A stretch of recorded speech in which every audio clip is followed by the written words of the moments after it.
Welcome to another episode of Israel in Asia. Welcome to another episode of Israel in Asia. Today, we're going to talk about the Joseon dynasty. Chosen or Joseon. Now, to keep it short, I'm not going to cover both of the destinies or dynasties. They have two different chosen dynasty. One that predates the birth of Christ, and then they have a second chosen dynasty that's after Christ. And we're going to cover the one after Christ. And the chosen dynasty was in Corea.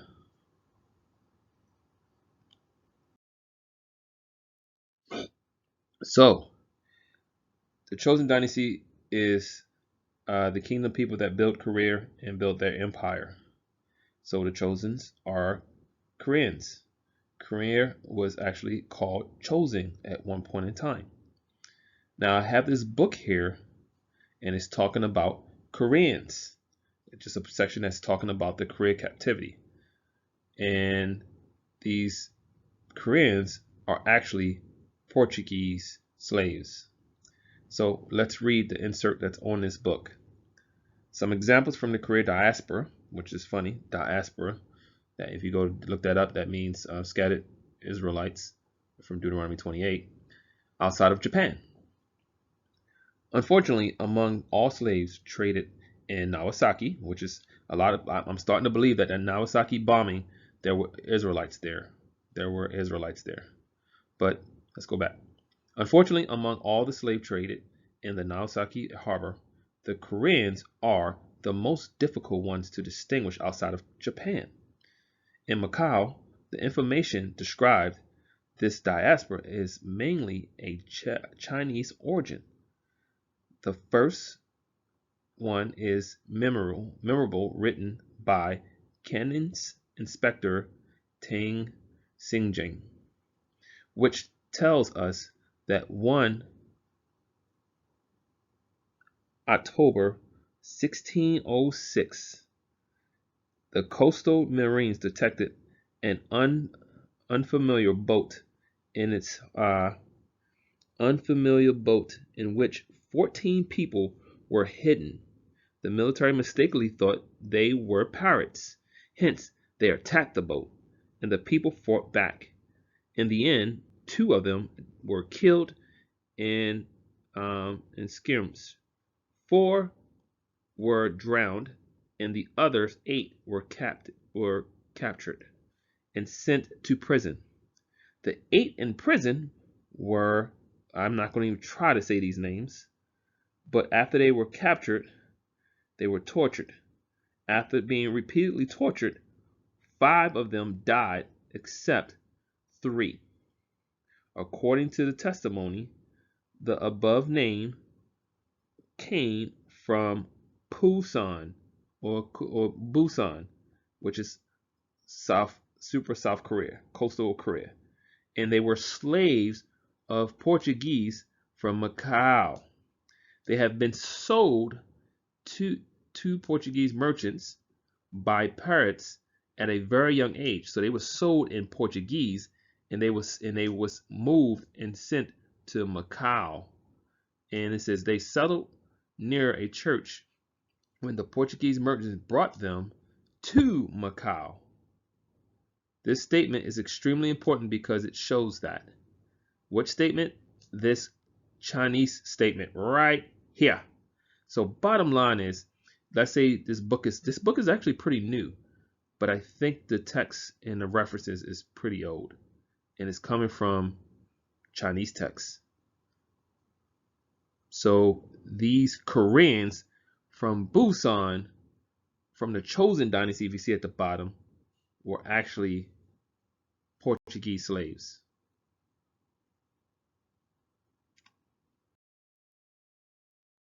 So now that we know these Koreans were actually Portuguese slaves, these particular Koreans during the Chosen dynasty were considered Koreans.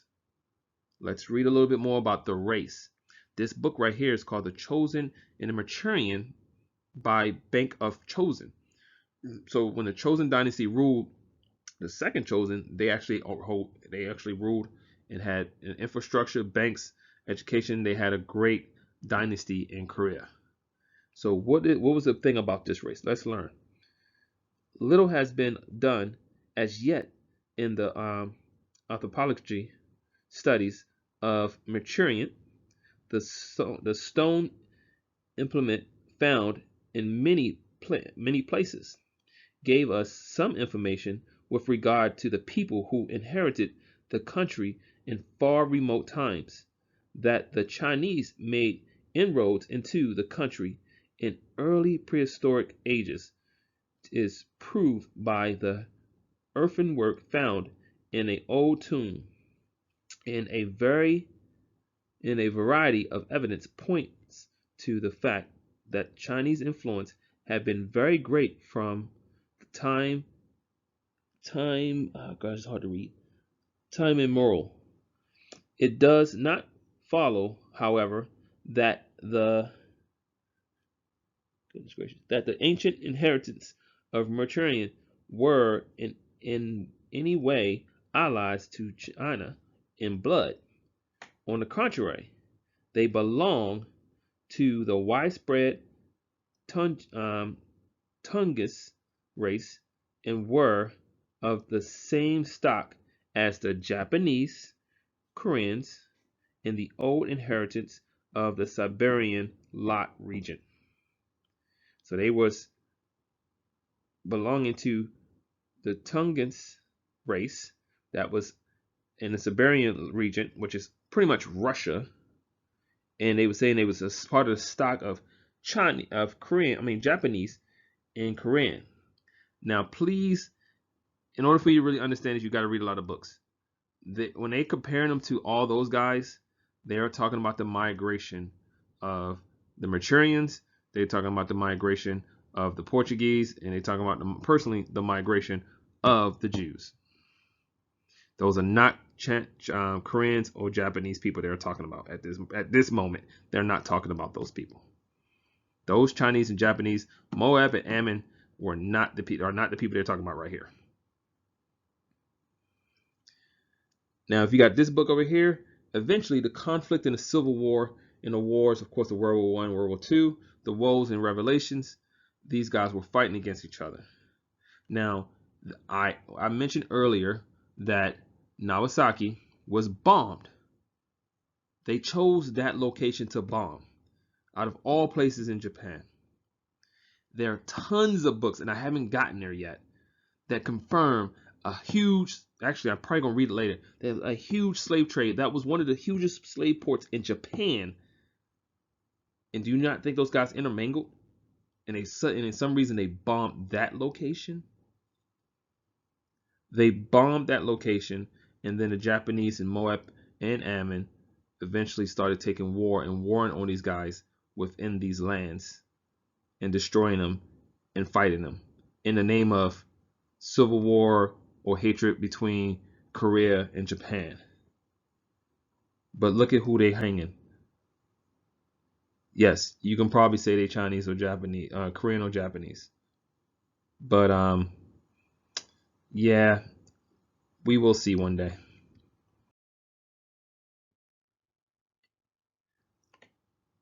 Another book.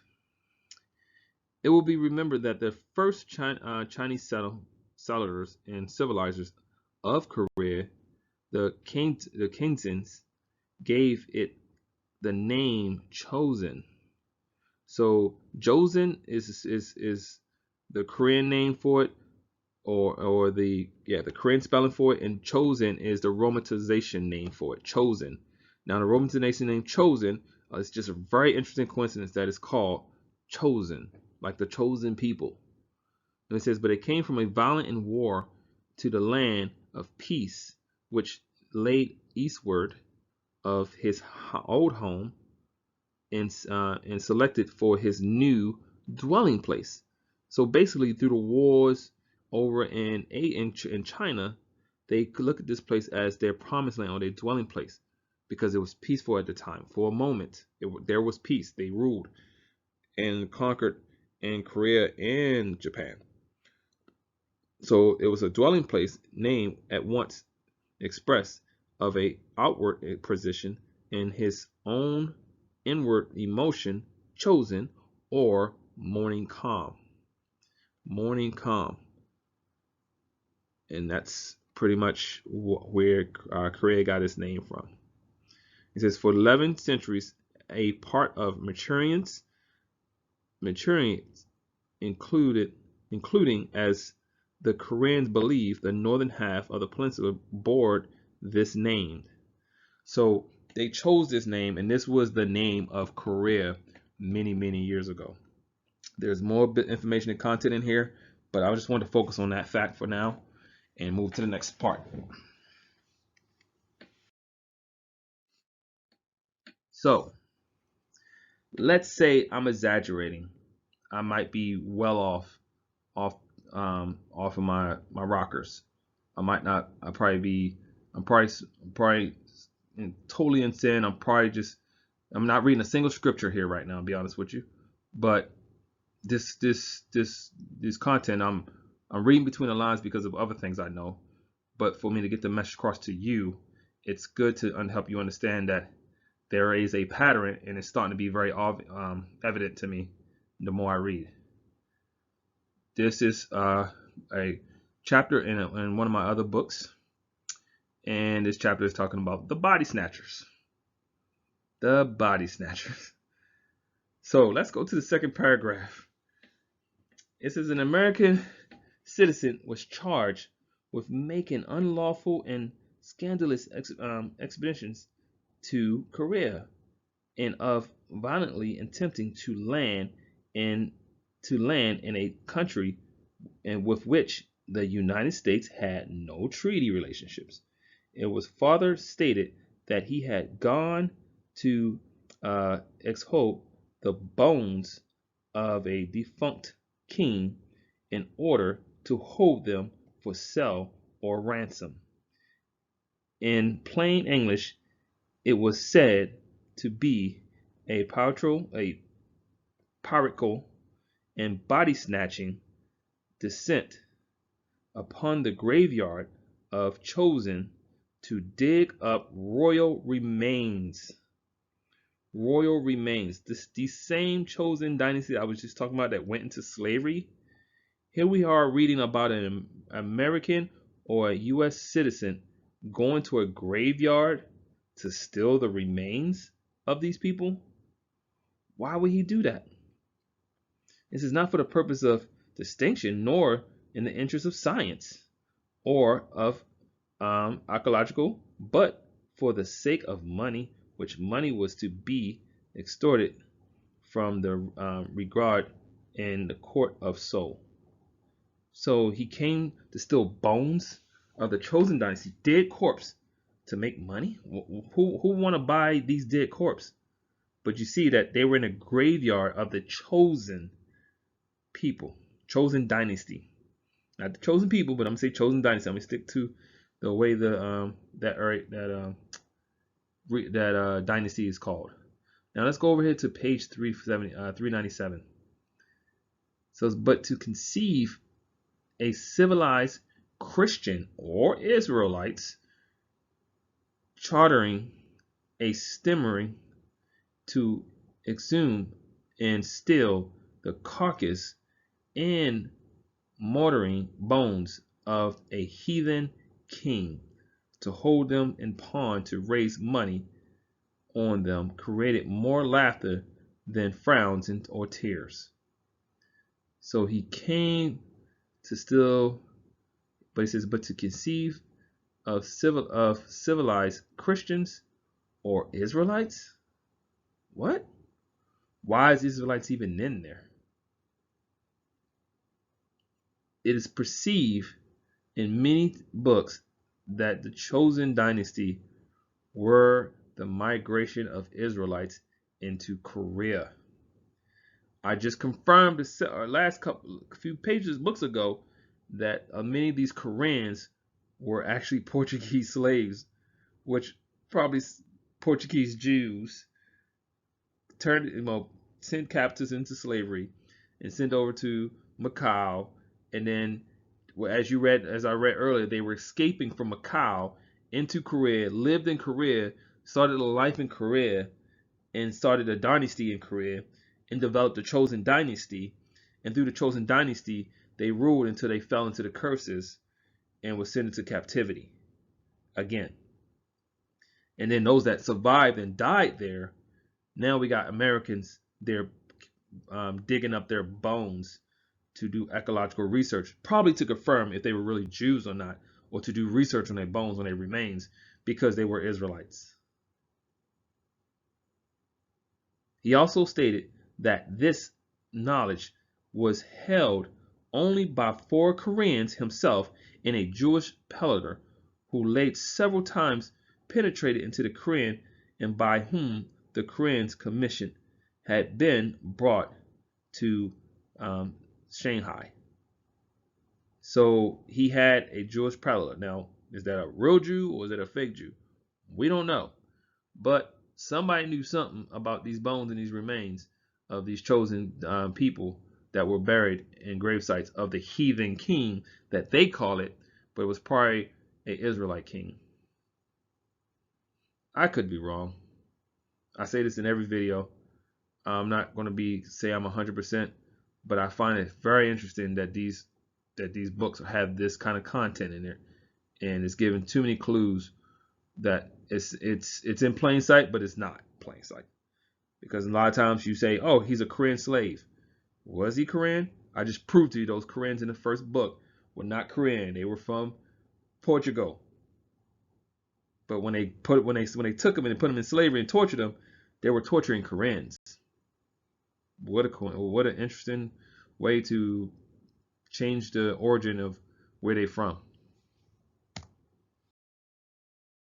So just like anything, the Korean, Japanese, those 2 regions became a homeland for these Koreans slash Manchurians slash chosen people slash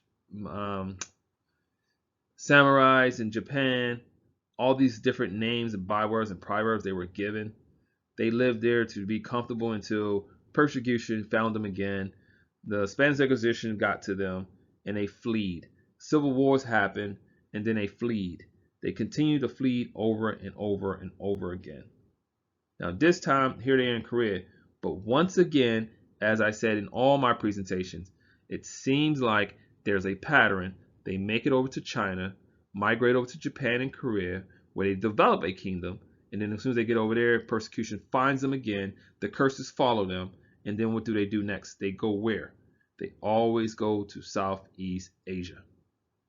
After the overthrow of his family and kingdom by the torturing Kaijins, the king of Old Chosen escaped to the sea and fled south towards their pinnacle. A pinnacle, that's the south of pinnacle. That's you call it, coming from going to Korea. Going south, where can you go? It's only a few places you can go. And that's Southeast Asia. And he had with him a number of his faithful apprehends, their wives and children.